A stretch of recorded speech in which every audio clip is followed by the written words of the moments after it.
আসসালামু আলাইকুম। চলে আসলাম একেবারে ডিফারেন্ট একটা আইটেম নিয়ে। আসলে ডিফারেন্ট কেন বলছি, আমি আজকে মেক করব আনুকি মাশরুম ফ্রাই। আর এই আনুকি মাশরুমটা আসলে বাংলাদেশে খুব একটা পাওয়া যায় না, খুবই রেয়ার। আর এজন্যই আসলে ডিফারেন্ট বলার কারণ। আর এই প্যাকেটটা আমাকে গিফট করেছে আমার এক ফ্রেন্ড, সে চিনে গিয়েছিল, সেখান থেকে আসলে এই গিফটটা আমার জন্য নিয়ে আসছে। আর যারা কুকিং লাভার বা ফুডি লাভার তাদের জন্য এই টাইপের গিফট আসলে মারাত্মক। So thank you for gift.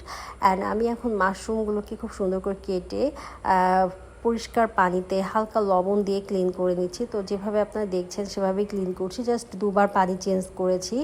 আর বেশি পানি চেঞ্জ কিংবা নাড়ানাড়ি করলে এই মাশরুমগুলো একদম নেতিয়ে যায়।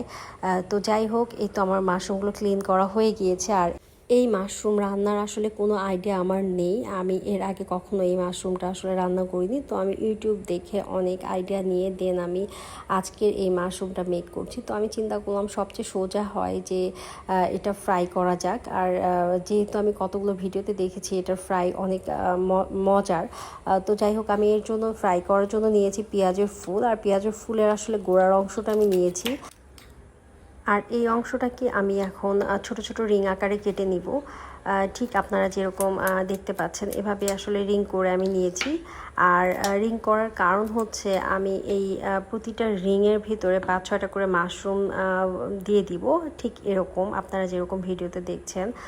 তো এভাবে আমি প্রতিটা রিংয়ের ভিতরে 5-6টা করে মাশরুম দিয়েছি। আর এখন আমি এগুলোকে গরম তেলে ফ্রাই করব।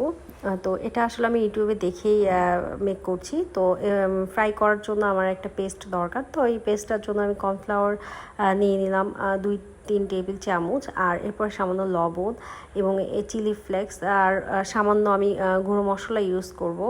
আর গুঁড়ো মশলার মধ্যে আমি জিরা গুঁড়া নিয়েছি একটু সামান্য পরিমাণে এবং ধনিয়া গুঁড়া দিয়েছি সামান্য পরিমাণে। আর এখন সামান্য পানি দিয়ে আমি এটাকে একটা পেস্ট আকারে তৈরি করে নেব। তো পেস্টটা কিন্তু খুব ঘন কিংবা খুবই পাতলা হবে না, একদম মিডিয়াম টাইপের হবে।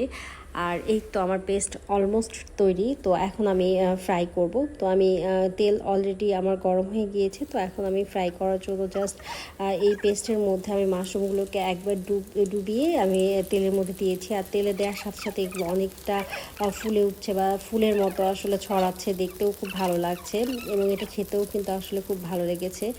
তো এই তো আমি একটু ব্রাউন কালার হওয়া পর্যন্ত ওয়েট করব। এটা একদম খুবই ক্রিস্পি চিপসের মতো, খুবই ভালো লেগেছে খেতে। ঠিক যেমন আপনারা দেখতে পাচ্ছেন এরকম একটা কালার চলে আসলে আমি কড়াই থেকে তুলে নিয়েছি।